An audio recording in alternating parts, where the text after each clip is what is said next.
Hi friends, कैसे हैं आप सब। एक बार फिर से आपका स्वागत है आपके अपने यूट्यूब चैनल हक आपका। तो फ्रेंड्स, हम अपनी सामान्य अध्ययन की क्लासेस कर रहे थे जिसमें हमारा सामान्य विज्ञान चल रहा था और उसके अंदर हम जीव विज्ञान कर रहे थे। आज की क्लास हमारी जीव विज्ञान की क्लास होगी। तो शुरू करते हैं अपनी आज की क्लास को। अगर आप फर्स्ट टाइम चैनल पर आए हैं तो चैनल को सब्सक्राइब जरूर करना। आई होप आपने चैनल सब्सक्राइब कर लिया होगा। तो शुरू करते हैं अपनी आज की क्लास को। और आज की क्लास का फर्स्ट क्वेश्चन है हमारा, लेग हीमोग्लोबिन पाई जाती है। लेग हीमोग्लोबिन आपके कहाँ पर किस में पाई जाती है? मानव रुधिर में, खरगोश रुधिर में, लेग्यूम मूल ग्रंथियों में या आपके मुर्गे के रुधिर में। तो लैग हीमोग्लोबिन जो है ये पाई जाती है आपके लेग्यूम मूल ग्रंथियों में। कहाँ पर पाई जाती है? लेग्यूम मूल ग्रंथियों में पाई जाती है। लैग हीमोग्लोबिन लेग्यूमिनोसी या फैबेसी कुल के पौधे। तो ये आपके लैग हीमोग्लोबिन लेग्यूमिनोसी या फैबेसी कुल के पौधे जो होते हैं उसमें ये पाई जाती है। लैग हीमोग्लोबिन आपके लेग्यूमिनोसी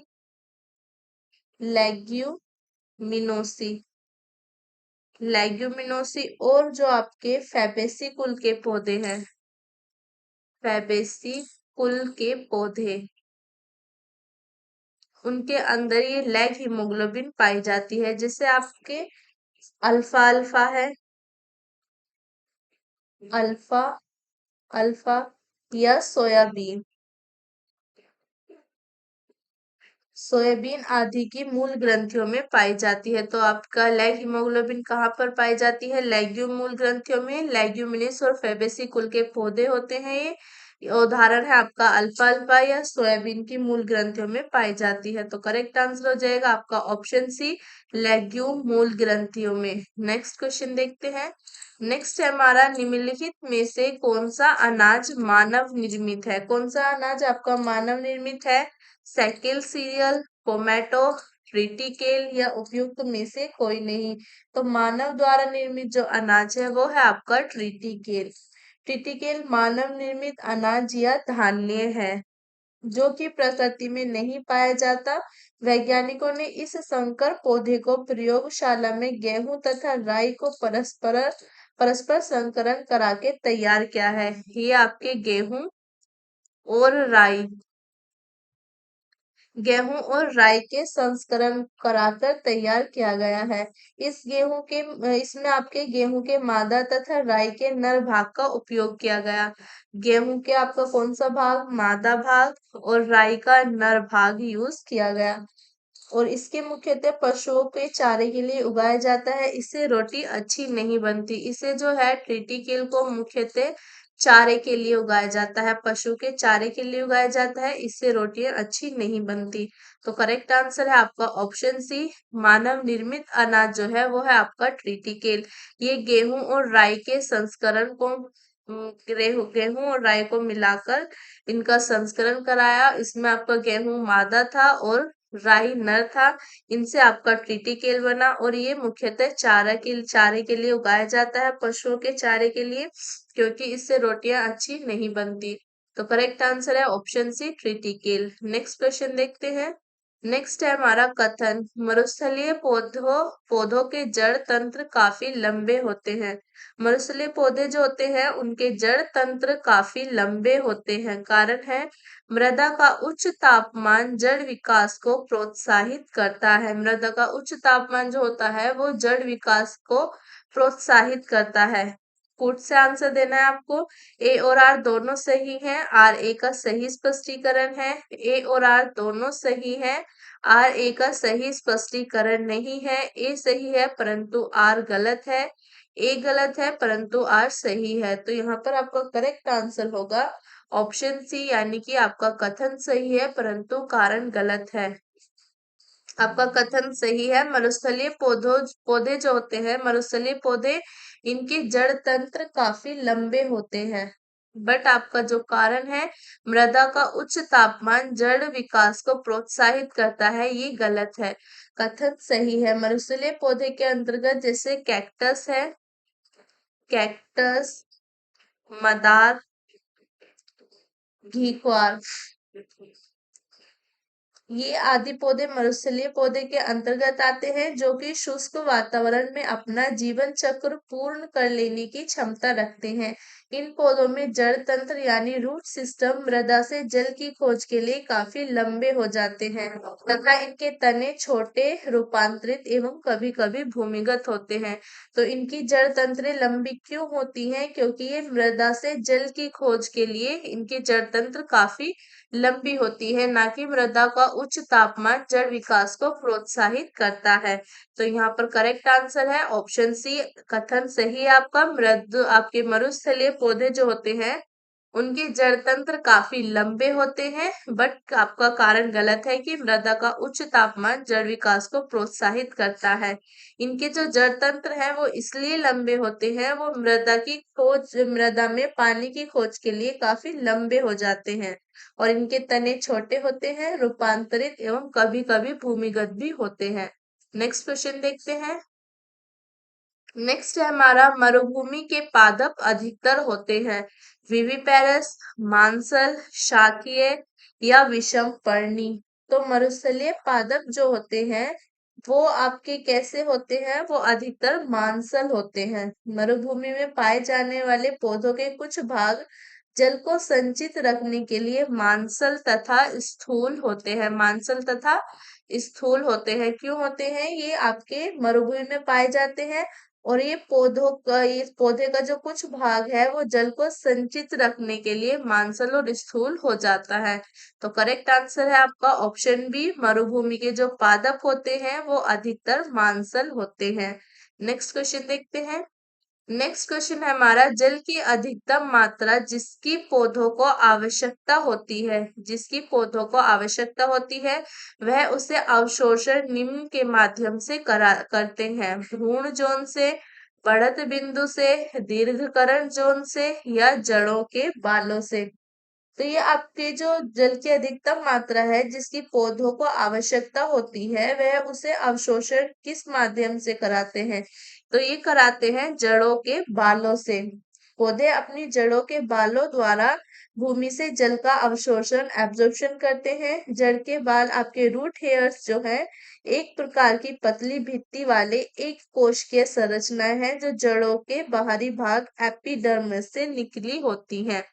तो यहाँ पर आपके जो जल की अधिकतम मात्रा है जिससे पौधों की आवश्यकता होती है उसका अब्सॉर्प्शन आपके जड़ों के बालों के माध्यम से कराते हैं और ये जड़ के जो बाल हैं ये बहुत अत्यधिक पतली भित्ति से बने होते हैं। ये पतली भित्ति वाले एक कोशिकीय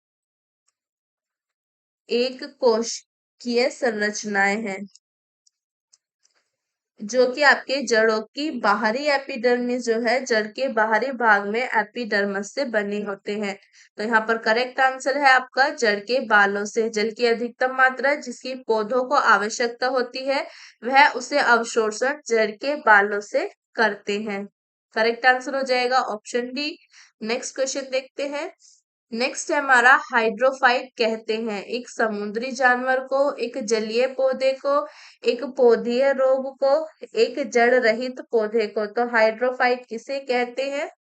हाइड्रोफाइट कहते हैं एक जलीय पौधे को। बहुत अधिक जल के वाले स्थान पर पाए जाने वाले पौधों को हाइड्रोफाइट जलोदभिद कहते हैं। हाइड्रोफाइट यानी कि जलोदभिद। बहुत अधिक जल वाले स्थान पर पाए जाने वाले पौधों को हाइड्रोफाइट जलोदभिद कहते हैं।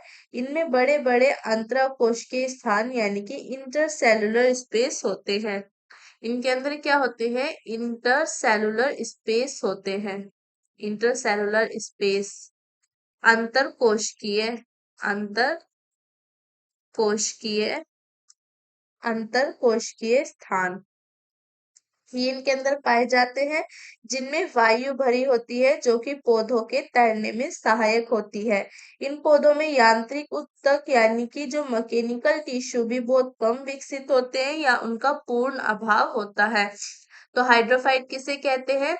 एक जलीय पौधे को कहते हैं और ये आपके जहां पर बहुत अधिक पानी की मात्रा होती है वहां पर पाए जाते हैं। और इनके अंदर इंटरसेलुलर यानी कि अंतरकोश के स्थान होता है, इंटरसेलुलर स्पेस, जिसमें कि हवा भरी हुई होती है।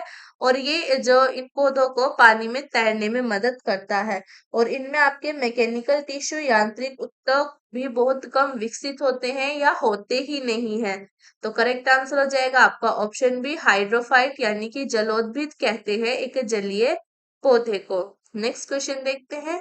नेक्स्ट है हमारा, भूमि पर रहने वाले पौधे और जानवर क्या कहलाते हैं? अजैविक, जलीय निवासी, स्थलीय निवासी या जैविक? तो आपके भूमि पर रहने वाले पौधे और जानवर कहलाते हैं स्थलीय निवासी।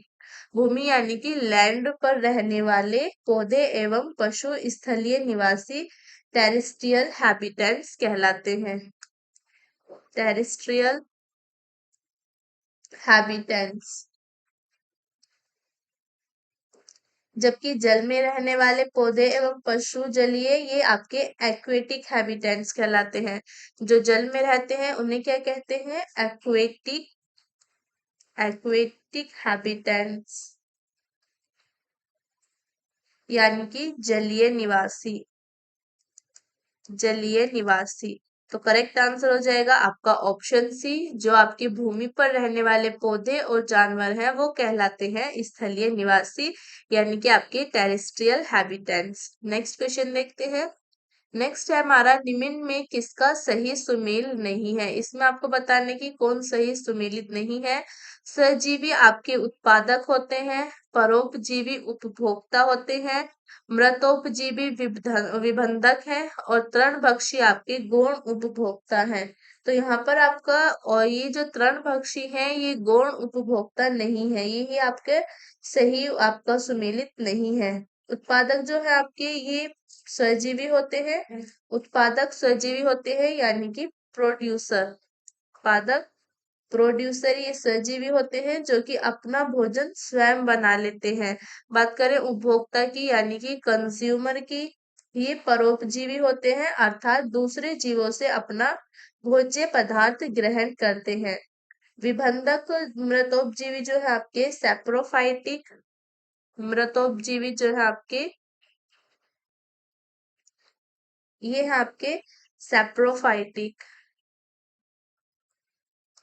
सैप्रोफाइटिक वो होते हैं जो कि अपना भोज्य पदार्थ मृत जीवों से ग्रहण करते हैं। और जो आपके तृणभक्षी हैं ये गौण उपभोक्ता ना होकर ये आपके प्राथमिक उपभोक्ता होते हैं। ये आपके गौण उपभोक्ता नहीं होते, ये प्राथमिक उपभोक्ता होते हैं, यानी कि आपके प्राइमरी कंज्यूमर, प्राइमरी कंज्यूमर, जो कि शाकाहारी होते हैं और ये आपके शाकाहारी होते हैं। तो यहाँ पर आपका करेक्ट आंसर हो जाएगा ऑप्शन डी, तृणभक्षी जो है आपके वो गौण उपभोक्ता नहीं होते, तृणभक्षी प्राथमिक उपभोक्ता प्राइमरी कंज्यूमर होते हैं और ये शाकाहारी होते हैं। सजीवी आपके उत्पादक होते हैं, प्रोड्यूसर आपके सजीवी होते हैं जो अपना खाना स्वयं बनाते हैं। उपभोक्ता कंज्यूमर जो है ये परोपजीवी होते हैं जो कि अपने खाने के लिए दूसरे जीवों पर निर्भर करते हैं। विबंधक जो है आपके सैप्रोफाइटी के मृतोपजीवी होते हैं, यानी कि ये अपना खाना मरे हुए जीवों से ग्रहण करते हैं। और तृणभक्षी जो है ये आपके प्राथमिक उपभोक्ता है, प्राइमरी कंज्यूमर, और ये शाकाहारी होते हैं। नेक्स्ट क्वेश्चन देखते हैं। नेक्स्ट हमारा, जमी हुई झील के अंदर मछली जीवित रह सकती है क्योंकि? जमी हुई जो झील है उसके अंदर मछली जीवित रह सकती है क्यों? मछलियां उष्ण रक्त वाली जीव है, मछलियां बर्फ में शीत निद्रा में रहती हैं, तलों के निकट पानी नहीं जमता, बर्फ ऊष्मा का सुचालक है। तो यहाँ पर आपका करेक्ट आंसर है तलों के निकट पानी नहीं जमता। सर्दियों के मौसम में जब बाहरी तापमान जल के हिमांक बिंदु से कम हो जाता है तब झील तथा नदियां जम जाती हैं, परंतु इस दशा में झील या नदी की केवल ऊपरी परत ही जमती है। ऊपरी परत के नीचे जल अपने तरल रूप में ही विद्यमान होता है, इसलिए मछलियां तथा अन्य जलीय प्राणी जमी हुई झीलों में भी जीवित रह सकते हैं। जब आपका सर्दियों में मौसम का जो बाहरी तापमान है वो जल के हिमांक बिंदु से कम हो जाता है, जब झील या नदियां जमने लग जाती हैं, और जब ये जम जाती हैं और जमती है तो केवल इनकी ऊपरी परत जमती है, ऊपरी परत ही जमती है, और जो निचली परत है वो आपकी अपने तरल रूप में ही विद्यमान होती है, इसलिए मछलियां जमी हुई झील में भी रह सकती हैं। तो करेक्ट आंसर हो जाएगा आपका ऑप्शन सी, तलों के निकट पानी नहीं जमता। नेक्स्ट क्वेश्चन देखते हैं। नेक्स्ट है हमारा, सेब में लाली का कारण है। सेब जो है उसका आपके लाल रंग का क्या कारण है? एथोसाइनिन, लाइकोपिन, कैरोटीन या जैंथोफिल। तो सेब फल में आपके लाली का कारण है एंथोसाइनिन। एंथोसाइनिन जो है आपका सेब के फल में लाली लाली का कारण एंथोसाइनिक नामक वर्णी लवक है। लाल नारंगी रंग के वर्णक जैसे आपके कैरोटीन गाजर में, कैरोटीन आपके होता है गाजर में, लाइकोपिन टमाटर में होता है,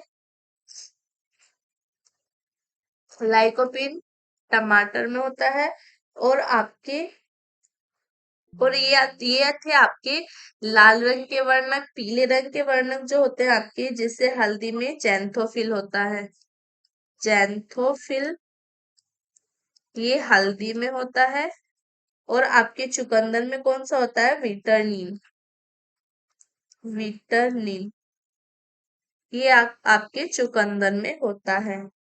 टमाटर का लाल रंग का जो कारण है ये आपका लाइकोपिन ही होता है, लाइकोपिन के कारण ही टमाटर का रंग लाल होता है। और गाजर में कैरोटीन उसके रंग के लिए, कैरोटीन आपका गाजर का लाल रंग करता है। तो करेक्ट आंसर यहाँ पर हो जाएगा आपका ऑप्शन ए, एंथोसाइनिन। सेब में जो आपके लाल रंग का कारण है वो है एंथोसाइनिन, और गाजर में आपके कैरोटीन है, लाइकोपीन में टमाटर के कारण लाल रंग होता है, हल्दी में पीला रंग जैंथोफिल के कारण होता है, और चुकंदर में जो रंग होता है वो आपके विटामिन के कारण होता है। तो यहाँ पर करेक्ट आंसर हो जाएगा एंथोसाइनिन, ऑप्शन ए।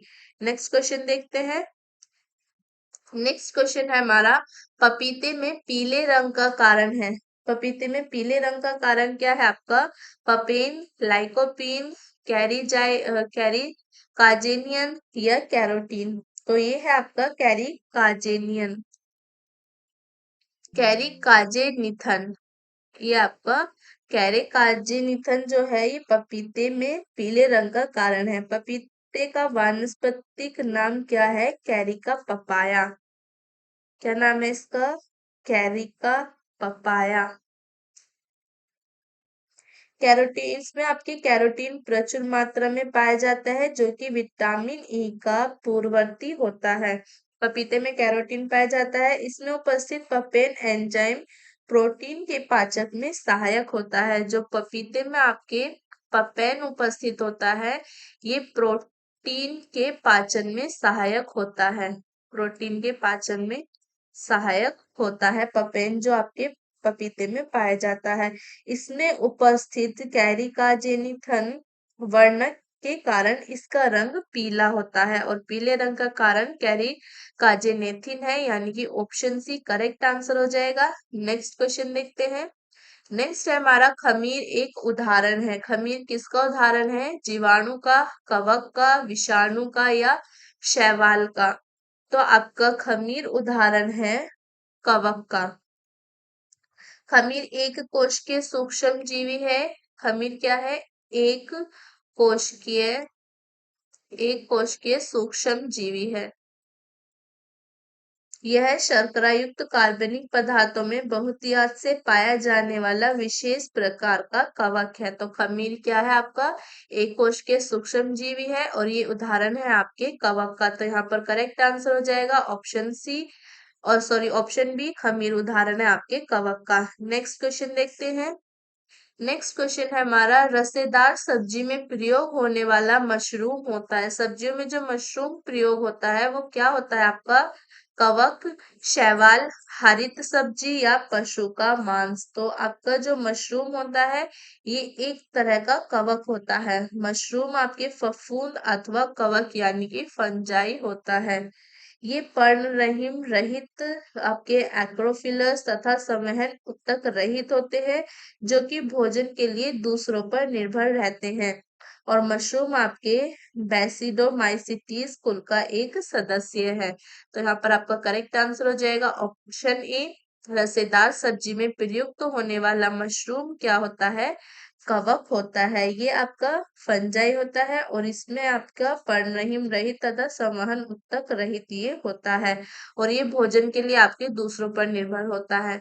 तो करेक्ट आंसर है आपका ऑप्शन ए। नेक्स्ट क्वेश्चन देखते हैं।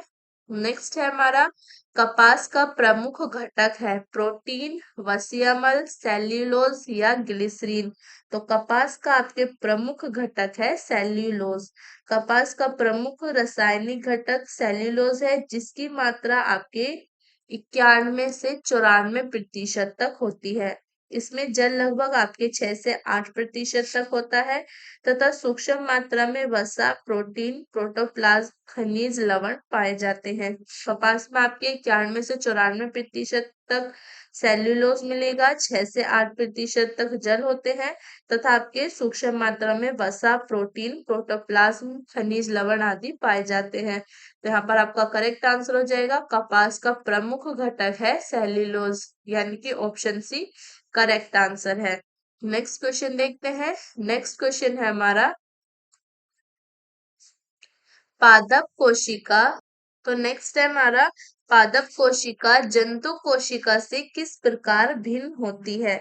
जो प्लांट सेल होती है वो एनिमल सेल से किस प्रकार भिन्न होती है? प्लांट सेल जो होती है आपके, प्लांट सेल वो आपके एनिमल सेल से किस वे में डिफरेंस होता है? माइटोकॉन्ड्रिया, कोशिका भित्ति, जीव द्रव्य की उपस्थिति या आपका कोशिका केंद्र? तो जो आपका ये कोशिका भित्ति से आपके भिन्न होती है।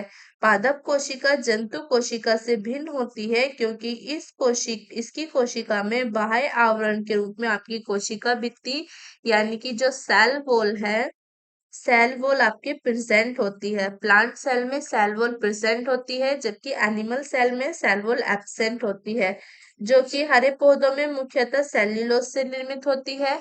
सेल वॉल जो होती है ये हरे पौधों में आपके सेल्यूलोज से निर्मित होती है, सेल्यूलोज से निर्मित होती है। जंतु कोशिका में आपकी जो सेल वॉल है उसका अभाव होता है, सेल वॉल एब्सेंट होती है आपके एनिमल सेल में। इसके अलावा हरे पौधों की कोशिकाओं में हरित लवक पाया जाता है जबकि आपके जंतु कोशिकाओं में इसका अभाव होता है। सेल वॉल के अलावा आपका हरित लवक भी आपके एनिमल सेल में नहीं पाया जाता। तो करेक्ट आंसर हो जाएगा आपका ऑप्शन बी, यानी कि कोशिका भित्ति। जो आपकी सेल वॉल होती है वो प्लांट सेल में पाई जाती है, प्रेजेंट होती है, जबकि आपके एनिमल सेल में ये एब्सेंट होती है। और प्लांट सेल में जो सेल वॉल होती है ये आपके सेल्यूलोज से बनी हुई होती है। करेक्ट आंसर हो जाएगा ऑप्शन बी। नेक्स्ट क्वेश्चन देखते हैं। नेक्स्ट है हमारा, निम्न में से किस ऑर्गेनेल को कोशिका का पावर हाउस कहते हैं? सेल का पावर हाउस किसको कहते हैं? Power house of the cell. Power house of the cell किसको कहते हैं? राइबोसोम्स, माइटोकॉन्ड्रिया, कोशिका झिल्ली या आपके सेंट्रोसोम? तो पावर हाउस कहते हैं आपके माइटोकॉन्ड्रिया को। माइटोकॉन्ड्रिया आपके जीवाणु एवं नील हरी शैवाल को छोड़कर शेष सभी सजीव पादप एवं जंतु कोशिकाओं में पाए जाते हैं। आपका माइटोकॉन्ड्रिया किस किस में नहीं पाया जाता? ये आपके जीवाणु और आपके नील हरित शैवाल, इसमें आपका माइटोकॉन्ड्रिया नहीं पाया जाता। बाकी आपके सभी सजीव पादप और आपके एनिमल सेल है, सभी के अंदर माइटोकॉन्ड्रिया पाया जाता है। श्वसन की क्रिया प्रत्येक जीवित कोशिका के कोशिका द्रव्य एवं माइटोकॉन्ड्रिया में संपन्न होती है। श्वसन संबंधित प्रारंभिक क्रियाएं कोशिका द्रव्य में होती हैं। तो यहाँ पर आपका करेक्ट आंसर है ऑप्शन बी, यानी कि माइटोकॉन्ड्रिया। माइटोकॉन्ड्रिया को आपका power house of the cell कहते हैं। ठीक है, कौन है power house of the cell? Mitochondria. Next question देखते हैं। नेक्स्ट क्वेश्चन है हमारा, प्लाज्मा मेम्ब्रेन जो होती है, प्लाज्मा झिल्ली, प्लाज्मा मेम्ब्रेन ये आपकी किस से बनी होती है? प्रोटीन से, लिपिड से, कार्बोहाइड्रेट से, या आपके प्रोटीन लिपिड दोनों से। तो जो आपकी प्लाज्मा मेम्ब्रेन होती है ये बनी हुई होती है आपके प्रोटीन और लिपिड दोनों की। प्रोटीन और लिपिड दोनों की बनी हुई होती है। प्लाज्मा मेम्ब्रेन या कोशिका आपकी सेल वॉल जो है, प्लाज्मा झिल्ली या कोशिका झिल्ली एक अर्ध पारगम्य सजीव झिल्ली है। ये कैसी है आपकी अर्ध पारगम्य सजीव झिल्ली है। ओके, जो प्रत्येक सजीव कोशिका के जीव द्रव्य को घेर कर रखती है। और आपके रॉबर्टसन द्वारा प्रस्तुत अवधारणा के अनुसार कोशिका झिल्ली की बाहरी एवं भीतरी परतों का प्रोटीन द्वारा तथा मध्य वाली परत का निर्माण लिपिड द्वारा होता है। वर्तमान में जो आपकी कोशिका झिल्ली की संरचना आपके सिंगर और निकेल द्वारा प्रस्तुत अवधारणा सर्वाधिक मान्य है। इनके अनुसार कोशिका झिल्ली में फॉस्फोलिपिड की दो परतें होती है जिसके बीच में कुछ कुछ प्रोटीन होते हैं। तो करेक्ट आंसर है आपका ऑप्शन डी, यानी कि प्रोटीन और लिपिड से बनी होती है प्लाज्मा मेम्ब्रेन। नेक्स्ट क्वेश्चन देखते हैं। नेक्स्ट क्वेश्चन है हमारा, निम्नलिखित में से कौन सा कथन सही नहीं है। आपका क्रोमोसोम डीएनए तथा प्रोटीन से बने होते हैं। किसी कोशिका का केंद्रक कोशिकीय विभाजन प्रजनन में हिस्सा नहीं लेता है। क्रोमोसोम संततियों के लिए सूचनाएं रक्षित रखते हैं। डीएनए की कार्यात्मक इकाई को जीन कहते हैं। तो यहाँ पर आपका जो कथन सही नहीं है वो है आपका ऑप्शन बी, यानी कि किसी कोशिका का केंद्रक कोशिकीय विभाजन प्रजनन में हिस्सा नहीं लेता। केंद्रक यानी कि न्यूक्लियस। न्यूक्लियस एक अत्यधिक विशिष्ट कोशिकांग है जो कोशिका के सूचना प्रसंस्करण और प्रशासनिक केंद्र के रूप में कार्य करता है। केंद्रक के दो मुख्य कार्य हैं। यह कोशिका की आनुवांशिक सामग्री डीएनए को संग्रहित करता है। ये आपके डीएनए को संग्रहित करना, इसके दो महत्वपूर्ण कार्य हैं आपके। एक तो डीएनए को संग्रहित करना और ये कोशिका की गतिविधियों का समन्वय करता है। एक क्या है आपका कोशिका की गतिविधियों को समन्वय करना। ये इसके दो महत्वपूर्ण कार्य है जिनमें वृद्धि, मध्यवर्ती चापाय और आपके प्रोटीन संश्लेषण और प्रजनन शामिल है। नाभिक में कोशिका के विकास और प्रजनन के लिए आवश्यक आनुवांशिक जानकारी संग्रहित होती है। इसलिए आपका ऑप्शन भी सही नहीं है कि किसी कोशिका का केंद्र कोशिकीय विभाजन या प्रजनन में हिस्सा नहीं लेता। तो करेक्ट आंसर हो जाएगा आपका ऑप्शन बी, यही सही नहीं है। नेक्स्ट क्वेश्चन देखते हैं। नेक्स्ट क्वेश्चन है हमारा, मेंडल ने अपने चिर प्रतिष्ठित वंशागत नियमों को प्रतिपादित करने में जिस जीवचारी का उपयोग किया था वह था। मेंडलीव ने जो अपनी आनुवांशिकता के नियम दिए थे, वंशागति के नियम को प्रतिपादित करने के लिए किस जीवधारी का उपयोग किया था। ड्रेसोफिला, स्नैपड्रैगन, गार्डन पी या आपके स्वीट पी। तो इसने उपयोग किया था आपकी गार्डन पी यानी कि मटर का। ग्रेगर जॉन मेंडल को आधुनिक आनुवंशिक का पिता कहते हैं। मेंडल को क्या कहते हैं आपके आधुनिक आधुनिक आनुवंशिकता का पिता। आनुवंशिकता का पिता कहते हैं आपके ग्रेगर जॉन मेंडल को। उन्होंने मटर के पौधे पर अपना प्रयोग किया। मेंडल ने सर्वप्रथम मटर के पौधों में मौजूद 7 प्रकार के गुणों का अध्ययन कर 3 नियम प्रतिपादित किए। इन्होंने 3 नियम प्रतिपादित किए। क्या क्या थे वो? पहला था आपके प्रभाविता का नियम। प्रभाविता का नियम, ओके। दूसरा कौन सा था आपका? दूसरा नियम था आपका पृथक्करण का नियम। पृथक्करण का नियम। और थर्ड था आपका स्वतंत्र अपव्यूहन का नियम।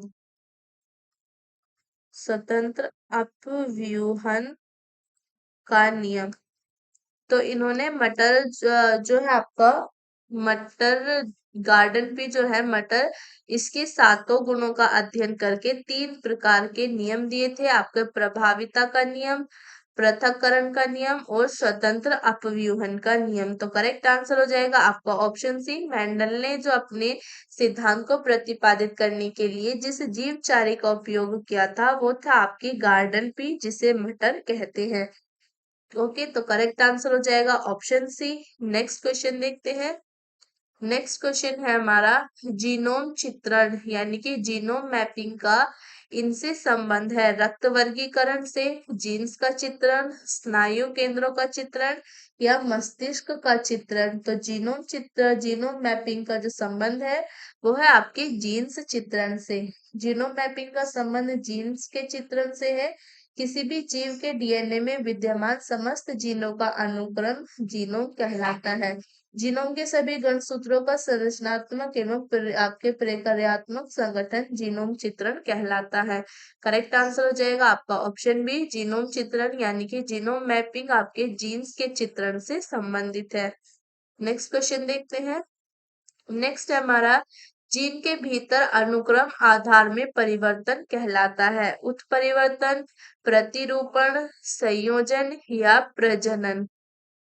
तो ये क्या कहलाता है आपके जीन के भीतर अनुक्रम आधार में परिवर्तन। जो आपके जीन के भीतर आपका अनुक्रम आधार में जो परिवर्तन है वो क्या कहलाता है, वो कहलाता है आपका उत्परिवर्तन। जीन के भीतर अनुक्रम आधार में होने वाले परिवर्तन को उपपरिवर्तन यानी कि म्यूटेशन कहते हैं। म्यूटेशन कहते हैं। उत्विकास के लिए आनुवांशिक परिवर्तन स्थापित करने में उत्परिवर्तनों का काफी महत्व होता है, यानी कि उत्विकास के लिए आनुवांशिक परिवर्तन स्थापित करने में आपका उत्परिवर्तन जो है, म्यूटेशन जो है, ये काफी महत्वपूर्ण होता है। तो करेक्ट आंसर हो जाएगा आपका ऑप्शन ई, जीन के भीतर अनुक्रम आधार में परिवर्तन कहलाता है उत्परिवर्तन, म्यूटेशन। नेक्स्ट क्वेश्चन देखते हैं।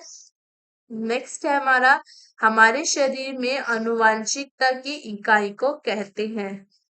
तो हमारे शरीर में जो आनुवांशिकता की इकाई है उसको क्या कहते हैं, गुणसूत्र, डीएनए, जीन या केंद्रक। तो हमारे शरीर की जो आनुवांशिकता की इकाई है उसे कहते हैं जीन। क्रोमोसोम पर स्थित डीएनए की बनी ऐसी अति सूक्ष्म संरचनाएं हैं जो आनुवांशिक लक्षणों का धारण एवं उनका एक पीढ़ी से दूसरी पीढ़ी में स्थानांतरण करती है, जीन कहलाती हैं। जीन जीवों के शरीर में आनुवांशिकता की मूलभूत इकाई है। जीन क्या है, ये आनुवांशिकता की मूलभूत इकाई है आपकी आनुवांशिकता की। तो करेक्ट आंसर हो जाएगा ऑप्शन ई, हमारे शरीर में आनुवांशिकता की इकाई को जीन कहते हैं। नेक्स्ट क्वेश्चन देखते हैं।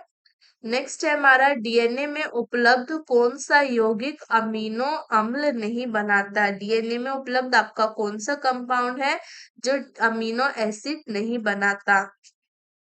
एडिनिन, टायरोसिन, ग्वानिन या साइटोसिन। तो आपके जो टायरोसिन है। टायरोसिन आपका डीएनए में उपलब्ध ऐसा यौगिक है जो आपका अमीनो अम्ल नहीं बनाता। बाकी आपके एडिनिन, ग्वानिन और साइटोसिन, एडेनिन, ग्वानिन और आपके साइटोसिन, ये सभी आपके अमीनो अम्ल बनाते हैं। इनमें आपका टायरोसिन ही एक ऐसा है, टायरोसिन आपका अमीनो अम्ल नहीं बनाता। टायरोसिन एक आत्विक अमीनो अम्ल है। टायरोसिन जो है आपका, ये एक आत्विक अमीनो अम्ल है, तात्विक अमीनो अम्ल, non essential amino acid, non essential amino acid. Okay, tyrosine क्या है, ये अतात्विक यानी कि आपका नॉन असेंशियल अमीनो एसिड है जो कि स्तनियों के शरीर में ही निर्मित होता है। टायरोसिन डीएनए में मौजूद एक यौगिक है जो आपके अमीनो अम्ल के संश्लेषण में भाग नहीं देता। तो करेक्ट आंसर हो जाएगा आपका ऑप्शन बी यानी कि टायरोसिन जो है ये आपका डीएनए में उपलब्ध ऐसा यौगिक है जो अमीनो अम्ल के संश्लेषण में भाग नहीं लेता। ये आपका टायरोसिन अतात्विक अमीनो अम्ल है, नॉन असेंशियल अमीनो एसिड। बाकी आपका एडेनिन, ग्वानिन और साइटोसिन जो है ये सभी आपके अमीनो अम्ल के संश्लेषण में भाग लेते हैं। तो करेक्ट आंसर हो जाएगा option B tyrosine. Next question देखते हैं।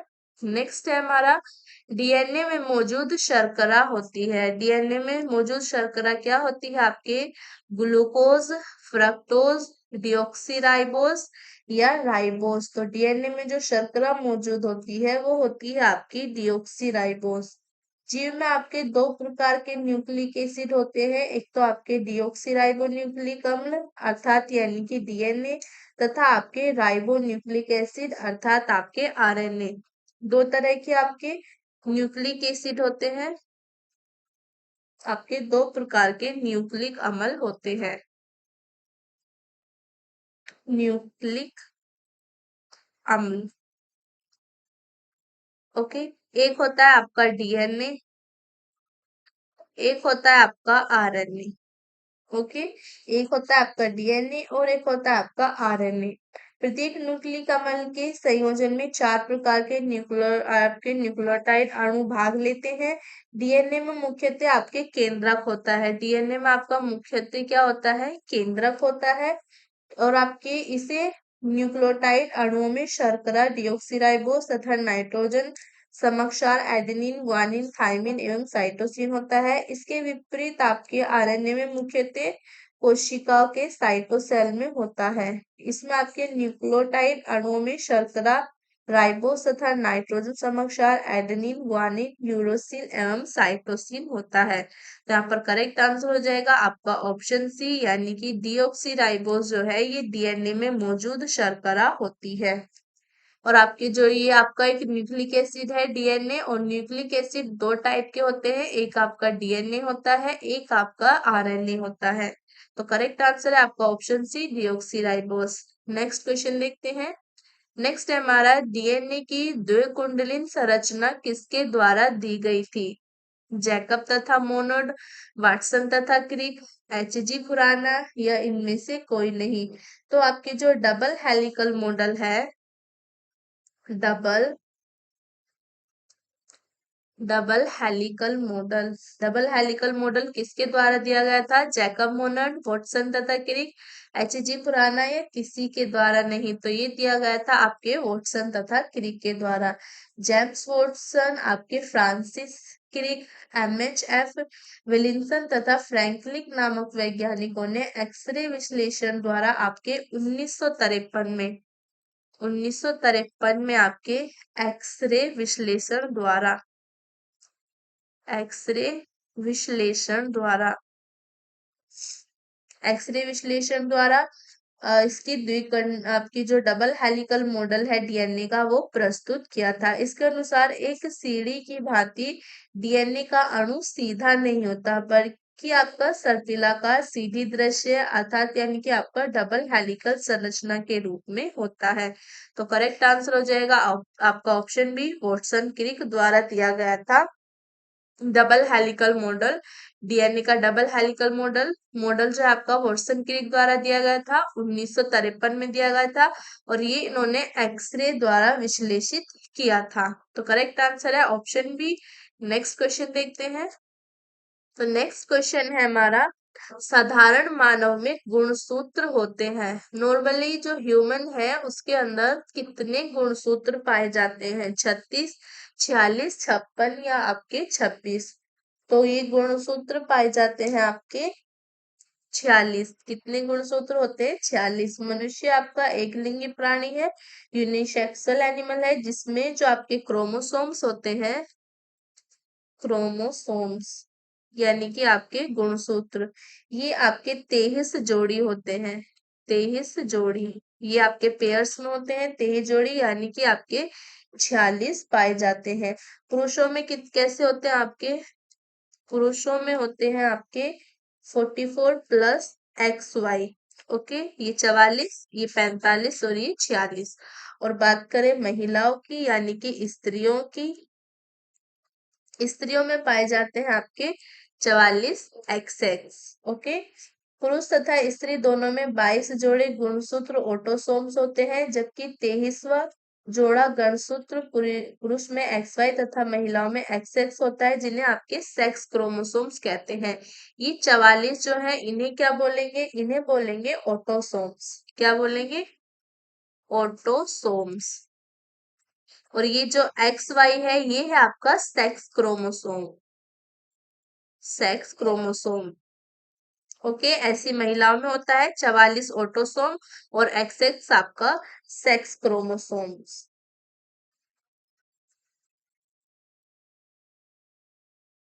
ओके। माता पिता से जिस संतान को XY गणसूत्र मिलते हैं वह पुत्र बनता है, और जिसे XX गणसूत्र मिलते हैं वह पुत्री। अगर जो आपके XY क्रोमोसोम मिलेंगे तो आपका पुत्र संतान जो होगा वो पुत्र होगा, और XX मिलेंगे तो संतान आपकी पुत्री होगी। और जो लिंग निर्धारण है वो आपका पुरुष पे डिपेंड करता है, यानी कि मेल पर आपका डिपेंड करता है। सेक्स जो होगा आपका, जो सेक्स निर्धारण है आपका लिंग निर्धारण, ये आपका पुरुष पर डिपेंड करता है, ना कि आपके स्त्रियों पर। तो करेक्ट आंसर है आपका ऑप्शन बी। साधारण मानव में आपके 46 गुणसूत्र होते हैं, 23 जोड़ी। तो आपके 44 होते हैं ये ऑटोसोम होते हैं, और एक जोड़ी XY ये आपका सेक्स क्रोमोसोम होते हैं। तो करेक्ट आंसर है ऑप्शन बी। नेक्स्ट क्वेश्चन देखते हैं। नेक्स्ट क्वेश्चन है हमारा, निम्न में से किसमें लिंग गुणसूत्र नहीं होते?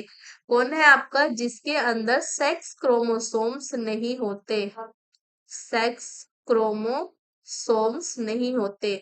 आपका बंदर, चीता, तितली या छिपकली। तो आपके छिपकली के अंदर लिंग गुणसूत्र नहीं होते। ओके। छिपकली की अनेक प्रजातियों सहित अनेक सरीसृपों में लिंग गुणसूत्र नहीं होते। इनमें लिंग निर्धारण आपके पर्यावरणीय ताप से होता है। तो करेक्ट आंसर हो जाएगा आपका ऑप्शन डी, यानी कि छिपकली में आपके सेक्स क्रोमोसोम्स नहीं होते। नेक्स्ट क्वेश्चन देखते हैं। नेक्स्ट है हमारा, निम्नलिखित में से कौन जैव उर्वरक के रूप में प्रयुक्त होता है? नीचे दिए गए कोड से सही उत्तर चुनिए। एजोला, नील हरीश शैवाल, जल्फा अल्फा या आपके नाइट्रोलाइम। ये आपका अल्फा अल्फा है। अल्फा अल्फा या आपका नाइट्रोलाइम। तो यहाँ पर जो आपका है, तो यहाँ पर आपके एजोला और नील हरित शैवाल जो है आपके ब्लू ग्रीन एल्गी, ये जैव उर्वरक के रूप में प्रयुक्त होते हैं। तो यहाँ पर आपका करेक्ट आंसर हो जाएगा ऑप्शन बी कर लेंगे, 1 तथा 2। तो ऑप्शन बी करेक्ट आंसर कर लेंगे, 1 तथा 2। बाकी आपका अल्फा अल्फा जो है ये एक प्रकार का फलीदार पौधा है। ये फलीदार पौधा है। और नाइट्रोलाइम जो है ये आपका एक रासायनिक उर्वरक है। ये रासायनिक उर्वरक है। ओके।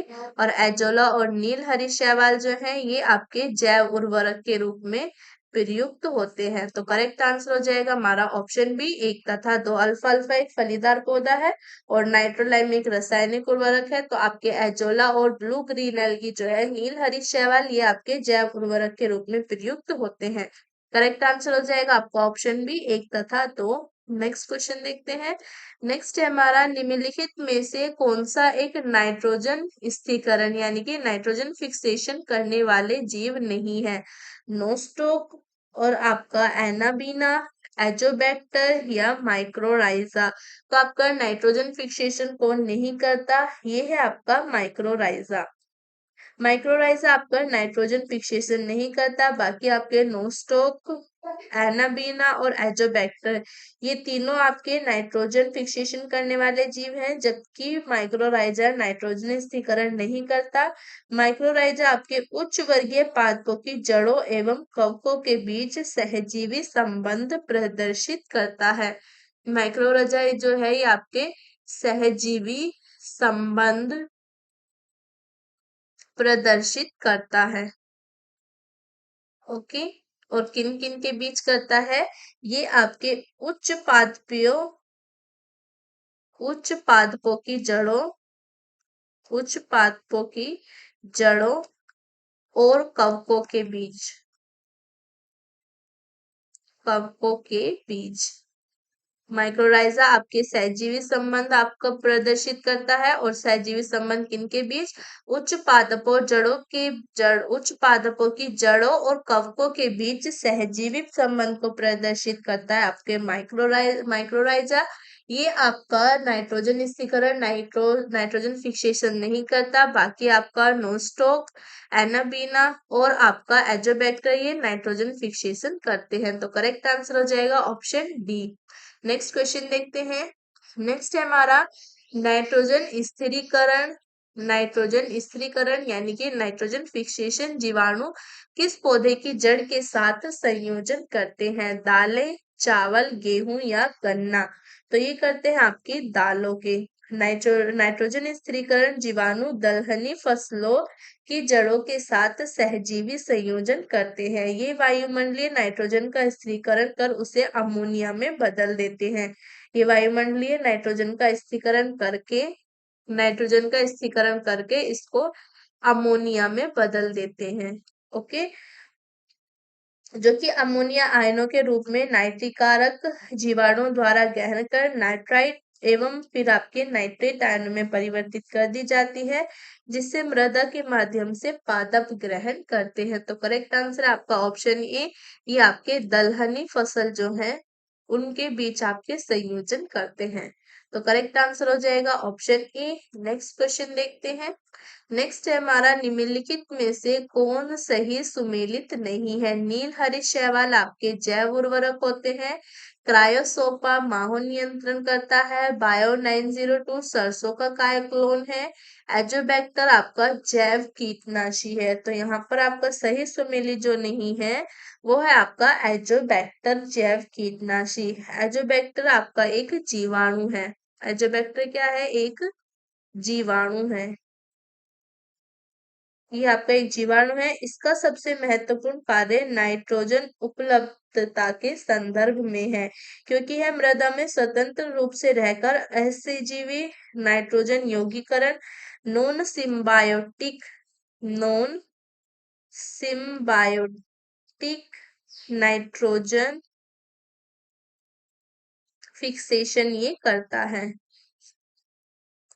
ये आपके नॉन सिम्बायोटिक नाइट्रोजन फिक्सेशन करता है, जिसका उपयोग पौधे अपनी वृद्धि एवं विकास डेवलपमेंट के लिए करते हैं। एजोबैक्टर आपके जीवाणु स्वतंत्र रूप से रहकर मुख्य नाइट्रोजन यौगीकरण करने वाले जीवाणु होते हैं। बाकी आपके सभी सही सुमेलित है। नील हरित शैवाल आपकी ब्लू ग्रीन एल्गी जैव उर्वरक है। क्रायोसोप माहो नियंत्रण करता है, और बायो 902 सरसों का कायोक्लोन है। तो करेक्ट आंसर हो जाएगा आपका ऑप्शन डी।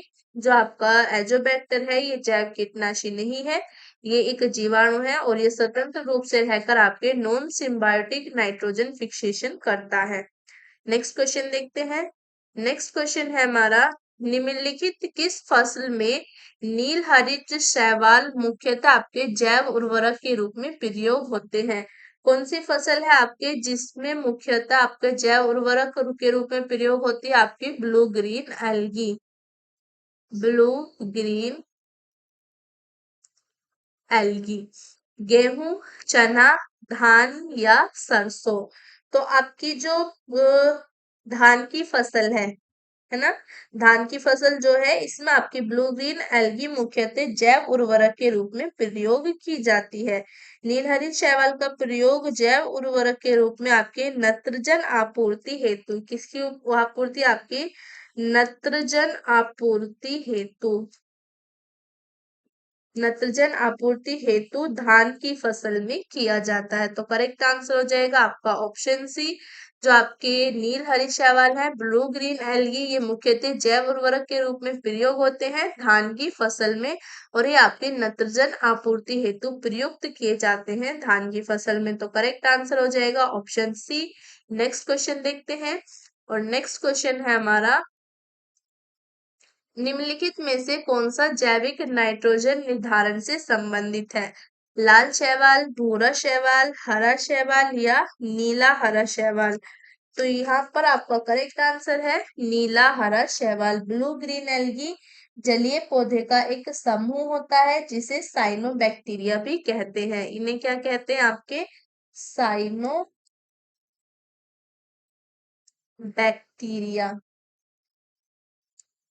क्या कहते हैं इन्हें? साइनोबैक्टीरिया भी कहते हैं। यह एक कोश के जीवाणु है। ये आपके एक कोश के जीवाणु होते हैं। एक कोश के जीवाणु है और ये आपके जलीय पौधे का एक समूह होता है। ये जलीय पौधे का एक समूह है। ओके। नीला हरे शैवाल जलीय पौधे का एक समूह है। इन्हें साइनोबैक्टीरिया भी कहते हैं। एक कोश के जीवाणु है।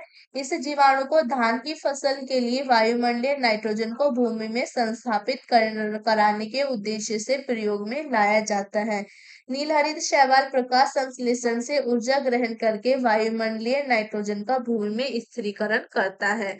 तो करेक्ट आंसर हो जाएगा आपका ऑप्शन डी, नीला हरे शैवाल आपके नाइट्रोजन निर्धारण से संबंधित है। नेक्स्ट क्वेश्चन देखते हैं। एजोला बहुधा, ये आपका बहुधा है। एजोला बहुधा जैव उर्वरक के रूप में प्रयोग किया जाता है क्योंकि इसका सहचारी है। सहचारी। नीलहरित शैवाल, लाल शैवाल, फफूंद या मॉस। तो इसका अब ये नीलहरित शैवाल एजोल का सहचारी है। एजोला का सहचारी कौन है? नीलहरित शैवाल है, यानी कि आपका साइनोबैक्टीरिया। साइनोबैक्टीरिया एजोला का सहचारी है और इस साथ में मिलाने से अच्छी उर्वरकता प्राप्त होती है। नीलहरी शैवाल आपके ब्लू ग्रीन एल्गी एक अति सूक्ष्म आपके प्रोकैरियोटिक शैवाल है। साइनोबैक्टीरिया होते हैं, जबकि एजोला एक जलीय फर्न होता है। एजोला क्या है आपका? ये एक जलीय फर्न है। जलीय फर्न यानी कि aquatic fern. Okay. Aquatic fern है ये, और जिसकी पत्तियों की पृष्ठीय सतह पर पाई जाने वाली गुहिकाओं में रहने वाले जीवाणु एनोबिना एजोली की मदद से नाइट्रोजन का स्थिरीकरण कर उपज क्षमता की वृद्धि में सहायक होते हैं। तो यहाँ पर आपका करेक्ट आंसर है नीलहरित शैवाल एजोला का सहचारी है। नेक्स्ट क्वेश्चन देखते हैं। नेक्स्ट है हमारा जलीय पौधा जिसे प्राय जल प्लावित धन के खेत में जैव उर्वरक के रूप में प्रयोग में लाया जाता है, वह है बोल्फिया एजोला या ट्रापा या आपका लैंगना। तो ये है आपका एजोला। धान के खेतों में एजोला का जैव उर्वरक के रूप में व्यापक प्रयोग किया जाता है क्योंकि इसमें आपके नाइट्रोजन स्थिरीकरण की क्षमता होती है। नाइट्रोजन फिक्सेशन की क्षमता इसके अंदर होती है। ओके। नेक्स्ट क्वेश्चन देखते हैं। नेक्स्ट हमारा निम्नलिखित में से कौन एक जैव उर्वरक का स्रोत है? Yeast, chlorella, azolla, mould. तो जैव उर्वरक का एक स्रोत है आपका एजोला। ओके। ये आपके नाइट्रोजन स्थिरीकरण की क्षमता के कारण जैव उर्वरक के रूप में प्रयोग किया जाता है। नेक्स्ट क्वेश्चन देखते हैं। नेक्स्ट है हमारा फलोत्पादन में नत्रजन उपयोग क्षमता की वृद्धि की जा सकती है। उर्वरक की मात्रा के बार बार प्रयोग द्वारा, नत्रजन अवरोध के प्रयोग द्वारा, नत्रजन धीरे छोड़ने वाले उर्वरकों के प्रयोग द्वारा या उपरोक्त सभी के द्वारा। तो यहाँ पर आपका करेक्ट आंसर है उपरोक्त सभी के द्वारा। फलोत्पादन में नत्रजन उपयोग क्षमता, nitrogen use efficiency. Nitrogen use efficiency यानी कि आपका NUE। ओके। ये में वृद्धि उर्वरक की मात्रा का बार बार प्रयोग करके, यानी कि आपका स्प्लिट एप्लीकेशन, आपका स्प्लिट एप्लीकेशन। नत्रजन अवरोधक के प्रयोग द्वारा, यानी कि नाइट्रोजन इनहिबिटर्स। Nitrogen inhibitors. और आपके नाइट्रोजन धीरे छोड़ने वाले, यानी कि आपके स्लो रिलीज। इन सभी उर्वरकों के प्रयोग द्वारा की जा सकती है। तो करेक्ट आंसर हो जाएगा ऑप्शन डी, उपरोक्त सभी के द्वारा। नेक्स्ट क्वेश्चन देखते हैं।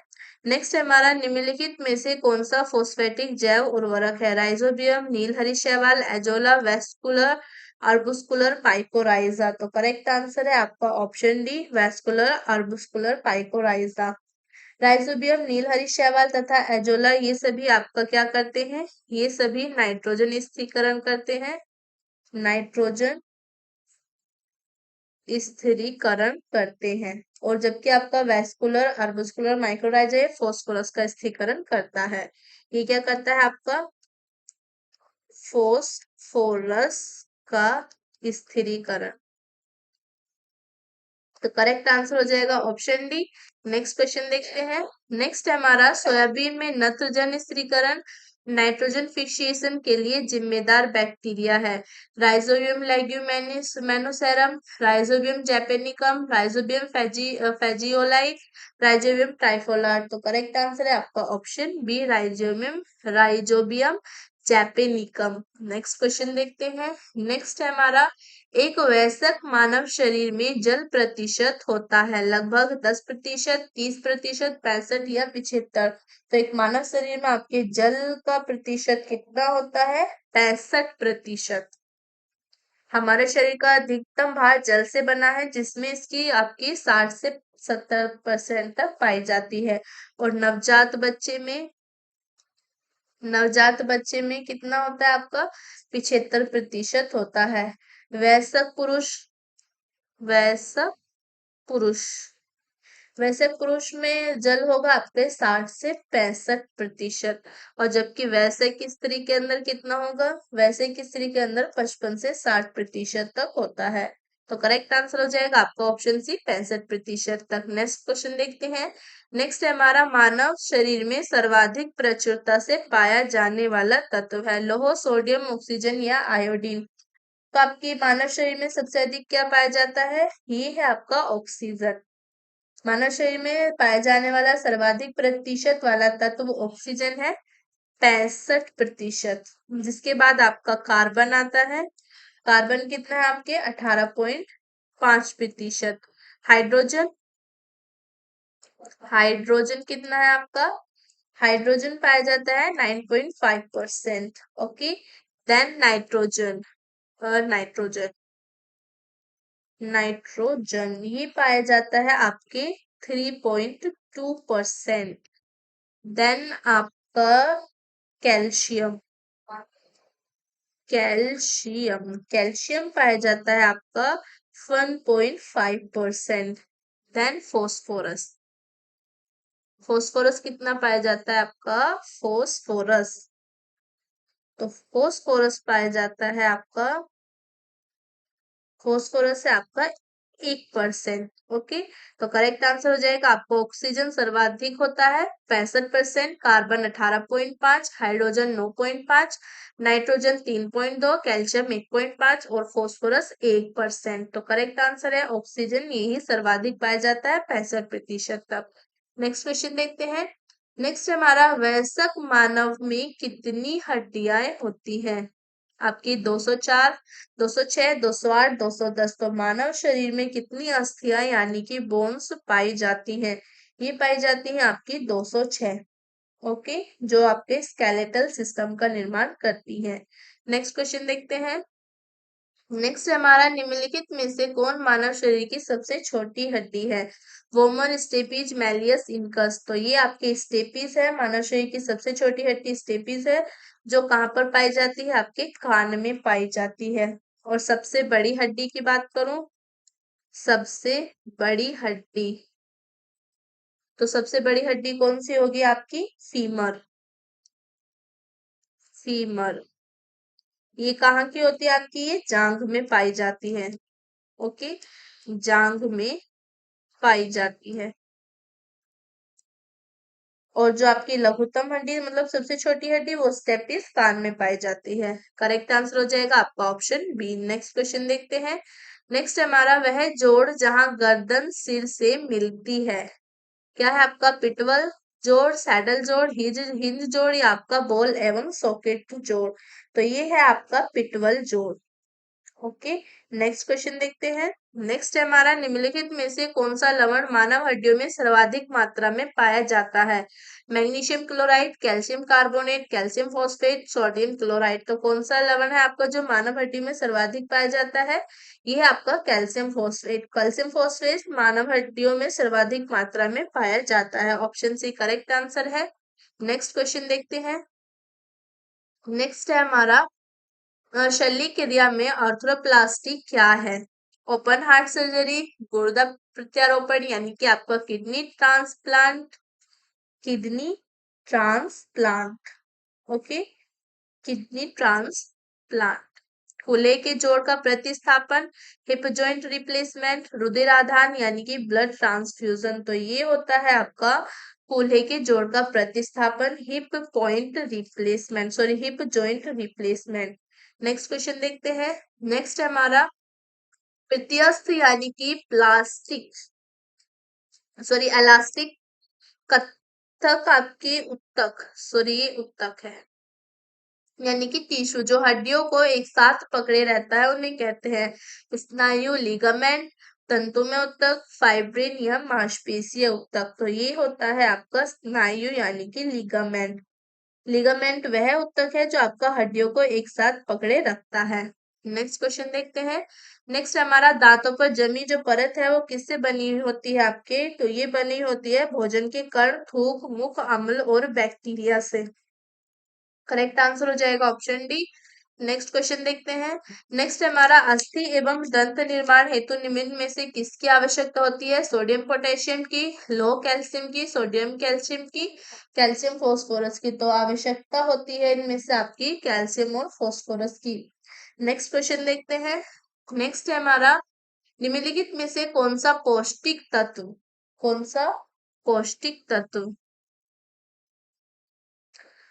तत्व अस्थि एवं दांतों के निर्माण एवं मजबूती के लिए आवश्यक नहीं है? कैल्शियम, फोस्फोरस, क्लोरीन, आपका फ्लोरिन्स या आयोडीन। तो ये है आपका आयोडीन।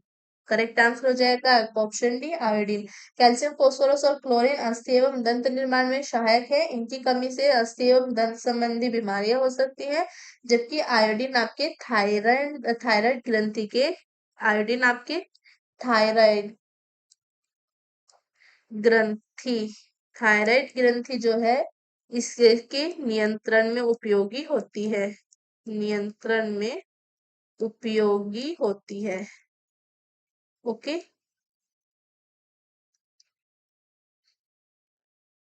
तो करेक्ट आंसर हो जाएगा आपका ऑप्शन डी, आयोडीन। तो यहाँ पर हमारी आज की क्लास खत्म होती है। आई होप आपको क्लास अच्छी लगी होगी। काफी इंपॉर्टेंट क्लास है। मिलते हैं नेक्स्ट क्लास में नए टॉपिक के साथ। तब तक के लिए बाय बाय।